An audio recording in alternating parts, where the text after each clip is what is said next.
Ćao, drugari. Ovdje smo u programu, novom programu za snimanje koji se zove Milisection. Šta je zapravo to? On omogućava snimanje igrica u najboljem kvalitetu u HD-u, kao što je 1080 piksela, 720 piksela, 480, 360 i 240 piksela. Ja uvijek stavljam na 1080 piksela i na ovaj video da bude, na primjer, može na 30, može na 60, nije ni bitno, ali dobro, ko hoće, neka bude. Možda snima desktop i da ovako da kropujemo, da kažem, neki deo koji hoćemo da snimamo. Ovdje možete snimati live, audio, neki snimak, udarate screenshotove na F12-icu, evo ga, to je taj.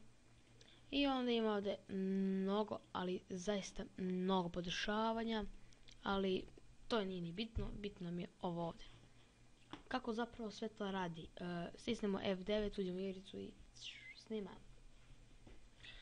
Dobro, idemo ovdje mikrofon, malo record, bla bla bla, to ne treba, ali to je taj program koji je stvarno dobar. Sljedeća epizoda je Minecraft u kojoj snimam sa ovim programom. To će da bude brzo, ja sam u jednom danu izbacio 2 klipa, zato što mi hvatilo ludilo. Dobro, to bi bilo to, ovaj program je sjajan, morate probati da ga igrate. Da snimate s njim. Znači, skinite ga Milisection, bla bla bla bla bla. Bla bla bla. Da ne pričam mnogo. Pa link, ne znam da li mogu da stavim tamo na sajtu, ali probat ću. Možda i ne mogu. Mislim da ne mogu, ali nema se. Probat ću. Nešto ćemo da smislimo. Jer ovo je mnogo teško da se nađe, možda se nađete, ali neće da bude full verzija. Trajeće jedan dan i da ga šutnete.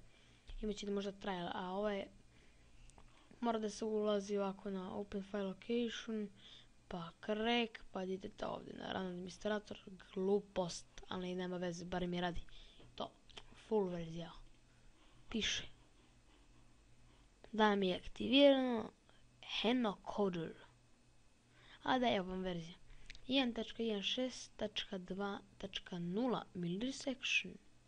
Najbolji program za snimanje. Čak i bolji i od ovog bre, od Frapsa. Jesam cijel pogubljen danas, ali na vezi. Vidimo se, čao.